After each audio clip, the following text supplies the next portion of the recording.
অটিজমের diagnosis কি বলতে পারে আর কি বলতে পারে না জানবো এই ভিডিওতে। নমস্কার, আমি ডক্টর দীপ্তাংশু দাস। আমি একজন পেডিয়াট্রিক নিউরোলজিস্ট ও নিউরো ডেভেলপমেন্টাল স্পেশালিস্ট। বহু বছর ধরে অটিজমের উপর কাজ করছি। রিপোর্টে অনেক কিছু লেখা থাকে, আবার অনেক কিছু লেখা থাকে না। লেখা থাকে বর্তমান অবস্থা, বলে না যে কিভাবে নেক্সট স্টেপ নিতে হবে এবং কোথায় পৌঁছতে হবে এবং সেখানে পৌঁছানো যাবে কিনা। রিপোর্টে লেখা মাইল্ড অটিজম, আপনি ভয় পেলেন। কেউ বললো না না চিন্তা নেই, মাইল্ড তো। কেউ বললো যে অপেক্ষা করো, ঠিক হয়ে যাবে। ডাক্তার বললো যে স্পিচ থেরাপিস্টের কাছে যাও, অকুপেশনাল থেরাপিস্টের কাছে যাও, বা অন্য কারো কাছে গেলেন, সে আবার অন্য কথা বললো। কেউ বললো ওষুধ দাও, এবং আপনি কনফিউজড হলেন যে অ্যাকচুয়ালি কি করতে হবে, তাই তো? খুব স্বাভাবিক প্রশ্ন, ডায়াগনোসিস তো হলো, এবার কি করব? দেখুন, এটারই উত্তর এলো না। বহু বছর পেডিয়াট্রিক নিউরোলজিস্ট হিসেবে প্র্যাকটিস করতে করতে এবং আপনাদের প্রবলেমগুলো ডাইরেক্টলি আপনাদের মুখে শুনতে শুনতে এটুকু বুঝেছি যে ডায়াগনোসিস ডাইরেকশন দেয় না। ডায়াগনোসিস একটা স্ন্যাপশট, কিন্তু জীবন তো একটা চলমান সিনেমা। ডায়াগনোসিস একটা লেবেল দেয়, কিন্তু আপনি তো কোনো লেবেল খুঁজছিলেন না, আপনি সলিউশন খুঁজছিলেন। আপনি প্রবলেম দেখেছেন, প্রবলেমের সলিউশন আপনার কাছে ধরা দেবে, এটা আশা করে আপনি ডায়াগনোসিস করেছিলেন, কিন্তু দেখুন সেটাই পেলেন না। সেটা চারিদিকে ফ্র্যাগমেন্টেড সিস্টেমস গুলো অ্যাকচুয়ালি প্রোভাইড করে না। প্রবলেম আপনার বাচ্চার নয়, প্রবলেম এই সিস্টেমসে, যেটা আপনার বাচ্চার প্রবলেমকে মেটানোর জন্য রয়েছে। এবং সেটা থেকে বেরোনোর জন্য আমাদের পুরো একটা ফ্রেমওয়ার্ক ডেভেলপ করতে হয়েছে, যেটা সলিউশন অফার করে, রেজাল্টস অফার করে। কিভাবে কি? সঙ্গে থাকুন, লাস্টে বলছি। ডায়াগনোসিস কি বলে, কি বলে না, চলুন দেখে নেওয়া যাক। ডায়াগনোসিস কি বলে? কিছু প্রবলেম আছে কিনা। দেখুন, প্রবলেম যে আছে আপনি অলরেডি জানেন, তাই আপনি ডাক্তার বা থেরাপিস্টের কাছে গেছেন, প্রফেশনালের কাছে গেছেন। সুতরাং সেগুলোকে জাস্ট প্রপার ডকুমেন্ট করে সেখানে বলা হচ্ছে। সেখানে বলা হচ্ছে যে আপনার বাচ্চার 1, 2, 3 এগুলো আছে। আপনার থেকেই জানা, আপনার থেকে তারা জানতে পেরেছে যে 1 নম্বর বাচ্চার কমিউনিকেশনের প্রবলেম আছে, 2 নম্বর বিহেভিয়ারের প্রবলেম আছে, 3 নম্বর সোশ্যালাইজেশনের প্রবলেম আছে। তার মানে এগুলো কিভাবে ইন্টারলিঙ্কড সেটা কিন্তু বলছে না, এটাকে একটা কমপ্লেক্স জার্গনে কনভার্ট করে সেটা বলছে। DSM-5 বা ICD তার ভাষায় বলছে, কিন্তু সেটা আপনার ভাষা না, সেটা আপনার জীবনের ভাষা নয়। সেখানে লেখা নেই যে এটার পর কি করতে হবে, বলা নেই যে ওর আচরণে যে পার্থক্য আছে কেন আছে, বলা নেই যে ওর কমিউনিকেশনের ঘাটতি কেন হচ্ছে, বলা নেই যে কেন ও সোশ্যালাইজ করতে পারছে না, এবং আসল প্রবলেম যে হিউম্যান টু হিউম্যান কানেকশনে, সেটাই বলা নেই। বলা নেই যে কেন সেটা। ডায়াগনোসিসে বলা আছে যে ওর স্কিল ডেভেলপমেন্টে কিছু ঘাটতি আছে, বলা নেই যে কেন সে ঘাটতি এবং তার জন্য কি করতে হবে। সেখানে হয়তো বলা আছে যে সেন্সরি কিছু পার্থক্য আছে, বলা নেই কেন সেটা আছে এবং তার জন্য কি করতে হবে। সুতরাং এখন কি করব যদি না জানেন, তাহলে ডায়াগনোসিসের মূল্য কি? তাহলে ডায়াগনোসিস মানে কি একমাত্র সত্য? ডায়াগনোসিস পেয়ে বাবা মায়েরা 3টে যে বড় বড় ভুল করে থাকে। প্রথম ভুল, ধরে নেওয়া যে সব শেষ। আপনার দোষ না, ডায়াগনোসিস কিন্তু ডাক্তাররা বা থেরাপিস্টরা প্রগনোস্টিকেশনের জন্য ব্যবহার করেন, মানে এন্ড আউটকাম কি হবে ডিটারমিন করার জন্য। কিন্তু এটা সঠিক নয়। ডায়াগনোসিস কারেন্ট অবস্থা, আজকের বর্তমান অবস্থা। ধরুন আপনার ডায়াগনোসিস হচ্ছে আপনি আজ দাঁড়িয়ে আছেন কলকাতার এসপ্ল্যানেডের মোড়ে। এটা আপনার পরিণতি নয়। আপনি আজ এসপ্ল্যানেড থেকে যে কোনো দিকে যেতে পারেন, কলকাতার যে কোনো জায়গায় আপনি পৌঁছতে পারেন, এমনকি কলকাতায় কেন, পৃথিবীর যে কোনো প্রান্তে আপনি পৌঁছতে পারেন। একইভাবে যদি বাচ্চার আজ অটিজম বা স্পিচ ডিলে থাকে, সেটা তার পরিণতি নয়। এখান থেকে সে যে কোনো দিকে যেতে পারে, কিন্তু তার জন্য প্রপার স্টেপ লাগবে, প্রপার সাপোর্ট লাগবে, এবং ওটা ছাড়া সে কিন্তু নিজে নিজে যেতে পারবে না। যদি সঠিক সাপোর্ট দিতে পারেন, সে কিন্তু বেরিয়ে যেতে পারবে। এবং এই সাপোর্টের জন্য চাই প্রপার ফ্রেমওয়ার্ক। যাদের কাছে সেটা নেই, তারা বলে যে এখান থেকে অন্য কোথাও যাওয়া যাবে না, এটাই পরিণতি। কিন্তু আজ জানুন সেটা বাস্তব নয়। সুতরাং রিপোর্ট বলছে তাই আউটকাম ফিক্সড, এটা নয়।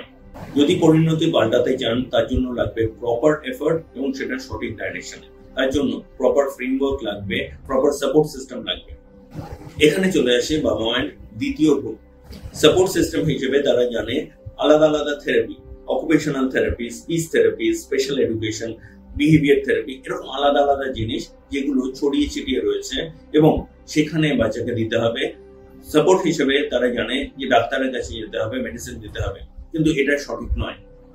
ধরুন আপনার বাচ্চা পরীক্ষায় কম নম্বর পাচ্ছে, আপনাকে কেয়ারফুলি অ্যানালাইজ করে দেখতে হবে যে কোথায় কম পাচ্ছে। হয়তো দেখলেন অঙ্কে কম পাচ্ছে, তাহলে অঙ্কে কম পাচ্ছে আর বাংলায় কম পাচ্ছে, দুটো এক নয়। যদি দেখেন যে অঙ্কে কম পাচ্ছে, তার মানে অঙ্কে সাপোর্ট দিতে হবে। এমন হতেই পারে সে বাংলায় ভালো। দেখুন, আপনি অঙ্কে কম পাচ্ছে দেখলেন এবং খেয়াল করলেন না যে বাংলায় ভালো, তাহলে বাংলায় ভালোটাকে এনহ্যান্স করতে হবে, কিভাবে নেক্সট লেভেলে যায়। অন্যদিকে অঙ্কে যদি ঘাটতি থাকে, আমায় বুঝতে হবে কোথায় ঘাটতি, সে কোথায় বুঝতে পারছে না, এবং সেই অনুযায়ী তাকে সাপোর্ট দিতে হবে। যদি আপনি সিস্টেমেটিক্যালি সাপোর্ট দিতে পারেন, সে কিন্তু গ্রো করবে। যেমন অঙ্কে ভালো হওয়ার জন্য কোনো ওষুধ হয় না, কোনো থেরাপি হয় না, একইভাবে আপনার বাচ্চা কিভাবে অরিজিনালি শিখবে সেটা বুঝতে হবে এবং সেইভাবে তাকে সাপোর্ট করতে হবে। সুতরাং সেখানে আপনার যেটা প্রয়োজন, সঠিক ফ্রেমওয়ার্ক, একটা এমন ফ্রেমওয়ার্ক যেটা সবগুলো স্ট্রেংথকে কম্বাইন করে কিভাবে আপনি আপনার চ্যালেঞ্জকে সাপোর্ট করবেন, কিভাবে সেটাকে স্টেপিং স্টোন হিসেবে ইউজ করে নেক্সট লেভেলে বেরিয়ে যাবেন সেটা। সুতরাং আপনার চাই থেরাপি নয়, সঠিক ফ্রেমওয়ার্ক। চলে আসি তৃতীয় ভুলে। বাবা মায়েরা ভাবেন যে তাদের হাতে পাওয়ার নেই, তাদের কাজ হচ্ছে থেরাপি সেন্টারে বাচ্চাকে নিয়ে যাওয়া, নিয়ে আসা আর ফি পে করা, কিন্তু এটা বাস্তব নয়। অ্যাকচুয়াল জিনিস হচ্ছে যে তাদের হাতেই আসল পাওয়ার। দেখুন, বাচ্চার সাথে সবচেয়ে ভালো অ্যাটাচমেন্ট আপনার। বাচ্চাকে জানেন, চেনেন, বোঝেন সবচেয়ে ভালো আপনি। বাচ্চার সাথে সবচেয়ে বেশি সময় আপনার, কিন্তু আপনাকে ইউটিলাইজ করা হচ্ছে না। সারাদিন আপনি বাচ্চাকে কিভাবে হ্যান্ডেল করবেন, কিভাবে ওর ন্যাচারাল লার্নিং ক্যাপাসিটিস আপনি ইউটিলাইজ করবেন, কিভাবে ওর এক্সপ্লোরেটরি লার্নিং কে আপনি ব্যবহার করবেন, এবং কিভাবে ওর চারিদিককে শুনে বুঝে শেখা আপনি এনহ্যান্স করবেন, আপনাকে শেখানো হয়নি। এবং এই ডায়াগনোসিস সেই ব্যাপারে আপনাকে কোনো ক্লু দেয়নি। আজ আমরা যেটার উপর সবচেয়ে আগে কাজ করেছি সেটা হচ্ছে বাবা মাকে কিভাবে ডাইরেকশন দেওয়া যায় এবং ক্ল্যারিটি দেওয়া যায়। কিভাবে সেটা পাবেন জানতে হলে সঙ্গে থাকুন। ডায়াগনোসিস যা বলতে পারে না এমন 5টি বিষয়। 1, ওর শেখার পথে কোন স্ট্র্যাটেজি বেস্ট কাজ করবে। 2, ওর কোন স্কিল আগে শেখা প্রয়োজন।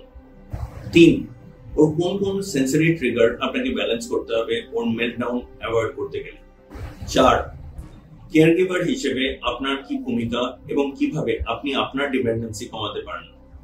5, পরিবার, প্রতিবেশী এবং স্কুলের মধ্যে কিভাবে সামঞ্জস্য রাখবেন, কিভাবে বাচ্চাকে হ্যান্ডেল করবেন যাতে আপনি আইসোলেটেড না হয়ে পড়েন। সুতরাং বুঝতে পারছেন যে ডায়াগনোসিস একটা মেডিকেল রিপোর্ট শুধুমাত্র, সেটা ওর জন্য অ্যাকচুয়ালি কিভাবে করতে হবে, বাচ্চার উপর ফোকাস করে কিভাবে প্যাটার্নটা তৈরি করবেন সেটা আপনাকে দেয় না। সুতরাং কি করবো এই স্ন্যাপশটটা নিয়ে? তাহলে ডায়াগনোসিস পাওয়ার পর করণীয় কি? সুতরাং এটার জন্যই আমাদের ডেভেলপ করতে হচ্ছে আইএনডির ডেভেলপমেন্টাল জিপিএস ফ্রেমওয়ার্ক, যেটা আপনাকে ক্লিয়ারলি ডাইরেকশনালিটি দেন, কোথায় দাঁড়িয়ে আছেন শুধু নয়, কোথায় যাবেন, কিভাবে যাবেন। যদি পুরো ম্যাপ পেতে চান, আমাদের সাথে যোগাযোগ করুন, আমরা আপনাকে পুরো ম্যাপ দিতে পারবো। সেই ম্যাপ পাওয়ার আগে আপনাকে আরো ডেপথে বুঝতে হবে কারেন্ট সিনারিও। সেই কারেন্ট সিনারিওতে শুধু আপনার বাচ্চা নেই, আছেন আপনি, আছেন আপনার পরিবেশ, আছে এই থেরাপি সিস্টেম। সুতরাং আপনাকে বুঝে নিতে হবে কেন এটা ফ্র্যাগমেন্টেড এবং এর থেকে আপনি কি পেতে পারেন, কি পেতে পারেন না। আপনাকে বুঝতে শিখতে হবে কোন এরিয়া ওর চ্যালেঞ্জ এবং কোন এরিয়া ওর স্ট্রেংথ, কিভাবে ওর স্ট্রেংথকে নেক্সট লেভেলে নিয়ে যেতে পারবেন, কিভাবে ওর চ্যালেঞ্জেস গুলোকে স্ট্রেংথ হিসেবে লেভারেজ করতে পারবেন। হ্যাঁ, ঠিকই শুনেছেন, চ্যালেঞ্জেস গুলোকে লেভারেজ করা যায় এবং এটা চারিদিকে সিস্টেম আপনাকে শিখিয়ে দেবে না, কিন্তু আমরা শেখাতে চাই। জানতে হবে যে বাড়ির পরিবেশকে ইউটিলাইজ করে কিভাবে ওর শেখাকে নেক্সট লেভেলে নিয়ে যাওয়া যায়, এবং জানতে হবে কিভাবে তার কান্ডারি হতে পারেন আপনি নিজে। দেখুন, ডায়াগনোসিস তো শুধু গেটওয়ে, কিন্তু সেখান থেকে ব্রেক থ্রু পর্যন্ত তো যেতে হবে, এবং সেটার জন্য আপনার চাই একটা পুরো সিস্টেম যেটা আপনাকে সাপোর্ট করে, এগিয়ে নিয়ে যায়। চলে আসি শেষ অধ্যায়, বাস্তব অভিজ্ঞতা। প্রথম পার্ট, মাইল্ড অটিজমকে আমরা একটা কনফিউজিং এন্টিটি হিসেবে পেয়েছি। প্যারেন্টের কাছে ক্লিয়ার থাকে না যে এটা কতটা সিরিয়াস বা নন সিরিয়াস। একটা কথা বোঝেন, ধরুন অটিজমের কাট অফ হচ্ছে 10, তার মানে কোনো বাচ্চা আছে যে 8-এ আছে, কোনো বাচ্চা আছে 12-এ আছে। তাহলে যে বাচ্চাটা 8-এ আছে, যার অটিজমের কাট অফে মিট করলো না, খেয়াল করুন যে তারও কিন্তু সাপোর্ট দরকার এবং ডাইরেকশনটা একই, তার মানে তাকে ইকুয়ালি সাপোর্ট করতে হতো। আর যে অটিজমের কাট অফ মিট করছে তাকেও একইভাবে সাপোর্ট করতে হবে। মজার কথা এই যে 8-এ আছে, যে 10-এ আছে, যে 12-তে আছে, তিনজনকে একই রকম সাপোর্ট দিতে হবে, কিন্তু যে 8-এ আছে তার রেসপন্স আরো বেটার হবে, যার 10 আরেকটু সময় লাগবে, যার 12 তার হয়তো আরেকটু সময় লাগবে। এবং যদি যে 8-এ আছে তাকে সাপোর্ট না করেন, তার স্কোর পরে বেড়ে কিন্তু 10 হয়ে যাবে, তারপর 12 হয়ে যাবে। একইভাবে যে 8-এ আছে তাকে যদি সাপোর্ট করেন, সে 6-এ চলে আসবে, 4-এ চলে আসবে, 2-এ চলে আসবে। একই জিনিস 10-এর ব্যাপারে, 10 থেকে 8, 8 থেকে 4 এই জিনিস হতে পারে। একই জিনিস 12-র জন্য। তার মানে এই যে কাট অফ, এই কাট অফটার মানে হয় না যেটা লাগবে আপনার বাচ্চার যদি লিমিটেশন থাকে সেখানে সাপোর্ট লাগবে। এবং জানুন যে সেই চ্যালেঞ্জটা ফাইনাল ডেস্টিনেশন নয়, সেখান থেকে বাচ্চাকে মুভ করা যাবে, তার জন্য প্রপার সিস্টেম প্রয়োজন। নেক্সট চ্যালেঞ্জ আমরা দেখেছি সেন্সরি প্রসেসিং ডিসঅর্ডারস নিয়ে যে ক্ল্যারিটির অভাব। অটিজমের ক্ষেত্রে বেশিরভাগ সময় সেন্সরি কিছু প্রসেসিং চ্যালেঞ্জেস থাকে, কিন্তু তার মানে সেটাই শেষ, এটা নয়। তার মানে অকুপেশনাল থেরাপি করে গেলেই এটা ঠিক হবে, এটাও নয়। দেখুন, অকুপেশনাল থেরাপি করান, কিন্তু কোথায় গিয়ে থামবেন আপনি জানেন কি? কেন করছেন? শুধু কি মেলটাউন কমানোর জন্য, নাকি স্কিল ডেভেলপমেন্টের জন্য? দুটো কি কানেক্টেড না ডিসকানেক্টেড? ইমোশনাল কানেক্ট ছাড়া এটা কি অ্যাকচুয়ালি করা সম্ভব? আপনি প্রশ্ন তোলেননি এবং কেউ আপনাকে এখানে প্রশ্ন তুলতে শেখায়নি। সুতরাং এখানেও এমন একটা সিস্টেম দরকার যেখানে আপনি চ্যালেঞ্জেস গুলোকে স্টেপিং স্টোন হিসেবে ইউজ করতে পারেন এবং নেক্সট লেভেলে যেতে পারেন। মানুষ এভাবেই শেখে। তৃতীয় বাস্তব অভিজ্ঞতা ডেভেলপমেন্টাল ডিলে নিয়ে। দেখুন, যখন গ্লোবাল ডেভেলপমেন্টাল ডিলে থাকে, গ্লোবাল মানে মাল্টিপল ডোমেইনস এফেক্টেড রয়েছে এবং সেখানে সেন্ট্রাল পার্ট আমাদের বুদ্ধির বিকাশ সেটা এফেক্টেড থাকে। তার মানে যদি কগনিশন এফেক্টেড থাকে তবেই আমরা গ্লোবাল ডেভেলপমেন্টাল ডিলে বলবো। তাহলে একজনের যদি কগনিশন বা বুদ্ধির বিকাশ এফেক্টেড থাকে, তার কিন্তু সবগুলো ডোমেইন এফেক্টেড থাকবে এবং অটিজমের যে ডোমেইন গুলো সেগুলো এফেক্টেড থাকবে। দেখুন, দুটো আলাদা জিনিস। আপনি অটিজমের প্রেজেন্টেশন দেখছেন কিন্তু তার প্রসেসিং পাওয়ার কম, কিন্তু অনেক বাচ্চাই রয়েছে তার প্রসেসিং পাওয়ার কম নয়, এবং এখানে আরেকটা এন্টিটি চলে আসে, সেটা হচ্ছে এডিএইচডি। আমি যদি মন না দিতে পারি, আমি যদি প্রপারলি ইনপুট না নিই, তাহলে আমি তো প্রসেস করতে পারবো না। দেখুন, আমি যদি প্রসেস না করে থাকি তাহলে আউটপুট দিতে পারবো না। তার মানে আমার প্রসেসিং পাওয়ার কম না, কিন্তু তবুও আমি আউটপুট দিতে পারছি না। তাহলে দেখুন, অটিজমের একটা এন্টিটি হয়ে গেল, আবার কগনিশনের ডিলে সেটা একটা এন্টিটি হয়ে গেল, আবার এডিএইচডি একটা এন্টিটি হয়ে গেল। এগুলো একসাথে মিশে থাকে। তাহলে আপনার বাচ্চার যে ডায়াগনোসিস দিচ্ছে সেটা কিন্তু ফাইনাল ডায়াগনোসিস না। তার মানে অটিজমের ফিচার্স থাকলেই, ওখানে mild autism, moderate autism, severe autism লেখা থাকলেই কিন্তু কারণটা বোঝা গেল না। ওর কগনিশনে প্রবলেম কিনা বোঝা গেল না। বোঝা গেল না যে ওর অ্যাটেনশনে কতটা সমস্যা, এবং সেই জায়গাগুলো যদি আপনি না জানেন বাচ্চাকে হেল্প করবেন কি করে? সুতরাং এবার সারমর্মে আসা যাক। বুঝে নিন যে আপনার বাচ্চার যদি ডায়াগনোসিস হয় অটিজম, সেটা শেষ নয়, জীবনের শেষ পরিণতি নয়, এবং এখান থেকে বেরোনো সম্ভব। বেরোতে গেলে আমাদের কারেন্ট সিচুয়েশনটা আরো বেটার বুঝতে হবে এবং সেখান থেকে স্টেপ আউট করার জন্য পুরো রোড ম্যাপ লাগবে, প্রপার স্ট্রাকচার ফ্রেমওয়ার্ক লাগবে, এবং তার প্রপার ট্র্যাকিং মেকানিজম লাগবে। আপনার কাছে তো ট্র্যাকিং মেকানিজমই নেই, এবং সেখানে কোন বাস শেষ পর্যন্ত যায় আপনার কাছে নেই। যদি আলাদা আলাদা বাসে যেতে হয়, কোথায় গিয়ে আপনি চেঞ্জ করবেন, কিভাবে করবেন, আপনার কাছে ক্ল্যারিটি নেই। এবং এখানে কিভাবে আপনি স্টেপ বাই স্টেপ ডেস্টিনেশনের দিকে এগিয়ে যেতে পারেন আপনার কাছে জানা নেই। যদি আপনাকে ডেস্টিনেশন পর্যন্ত নিয়ে যেতে আমি কমিটেড থাকি এবং আপনাকে গ্যারেন্টি দিতে পারি যে আপনার বাচ্চার উন্নতি হতে পারে, তার জন্য আপনাকে প্রয়োজন এবং সঠিক সিস্টেম প্রয়োজন। যদি আমি সেটা আপনাকে দিতে পারি, আপনি কি ইন্টারেস্টেড থাকবেন? সুতরাং ইন্টারেস্টেড থাকলে নিচে কমেন্ট করুন। এই ভিডিওটা যাদের কাছে পৌঁছানো প্রয়োজন তাদের কাছে পৌঁছে দিন, লাইক করুন, শেয়ার করুন, এই বার্তা ছড়িয়ে দিন যে অটিজমে আউটকাম সম্ভব, এবং আমি তার জন্য আপনার সাথে কাজ করে আপনার সাথে আপনার লাইবিলিটি শেয়ার করতে চাই, আপনাকে হেল্প করতে চাই। আপনাকে আমি বলছি না ওভাবে কি বলা যায়, সময় লাগবে, এরকম কথা না বলে আমি বলছি যে এক্ষেত্রে একটা স্টেপ বাই স্টেপ ফ্রেমওয়ার্ক যদি আপনি ফলো করেন, আপনি এগিয়ে যেতে পারবেন। সুতরাং নিচে কমেন্ট করুন, আমাদের নিচে দেওয়ার লিঙ্কে ক্লিক করে আমাদের সাথে যোগাযোগ করুন, আমাদের ফোন করুন, আমরা আপনাকে হেল্প করতে চাই। কিন্তু একটা জায়গায় আমায় আপনার প্রয়োজন হবে, আপনাকে আমাদের সাথে কাজ করা এবং আপনার বাচ্চাকে আউটকাম দেওয়ার জন্য সেই কমিটমেন্ট। যদি সেই কমিটমেন্ট নিয়ে আমাদের সাথে আসতে চান, আমরা আপনাকে অবশ্যই হেল্প করতে চাই। যোগাযোগ করুন, আমরা অবশ্যই হেল্প করব। আজকের জন্য এটুকুই। নমস্কার।